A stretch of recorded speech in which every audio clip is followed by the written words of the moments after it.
అందరికీ నమస్కారం. గుంటూరు రెడ్డిపాలెం ప్రాంతంలో 1977 ఆ ప్రాంతంలో క్రైస్తవ మిషనరీ సంస్థను ఏర్పాటు చేశారు. వాస్తవంగా ఇది 50 సంవత్సరాల నుంచి కొనసాగించబడతా ఉంది. ఇక్కడ నుంచి అనేక మంది, వేలాది మంది పిల్లలు మరి ఇక్కడ చదువుకొని జీవించబడి గొప్ప గొప్ప స్థాయిలోనికి వెళ్ళారు. అయితే కొంతమంది వాస్తవంగా ఈ ట్రస్ట్ని, ఇదొక ట్రస్ట్, అమ్మటం కానీ కొనటం కానీ నేరం.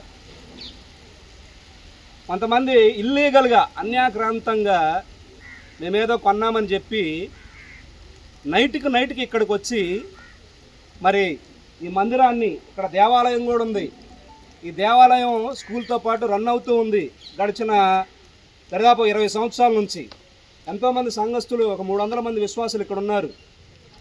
దేవాలయాన్ని పడగొట్టడం ఎంతో అమానుషం, అన్యాయం.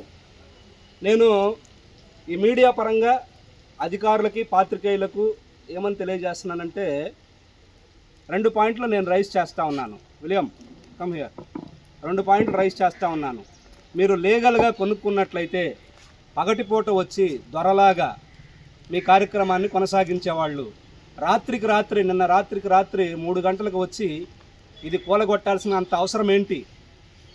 తర్వాత 2వ పాయింట్, ఎవరైనా ఏదైనా కొన్నారనుకోండి, ముందు ఎంట్రన్స్ గేటును కానీ గోడలు కానీ పగలగొడతారు. డైరెక్ట్గా మందిరం మీద అటాక్ చేయటం ఏంటండి? ఇది అన్యాయం కదా. దయచేసి మీరందరూ మాకు సహకరించాలని ప్రేమతో మనవి చేస్తూ ఉన్నాం. ఖచ్చితంగా క్రైస్తవుల మీద జరుగుతున్న దాడి, దీన్ని తీవ్రంగా ఖండించాలి.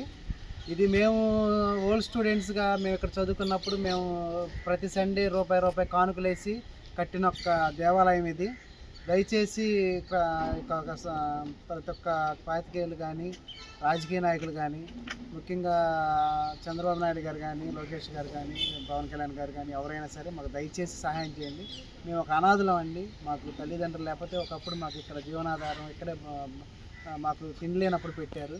ఇది మేము రూపాయి కట్టుకున్న ఒక చర్చి. దయచేసి మాకు సహాయం చేయండి. దేవుడు మా పక్షాన ఉన్నాడు. ఖచ్చితంగా మీరు సహాయం చేస్తారని నమ్ముతున్నాం. యూట్యూబ్లో పోస్ట్ చేస్తే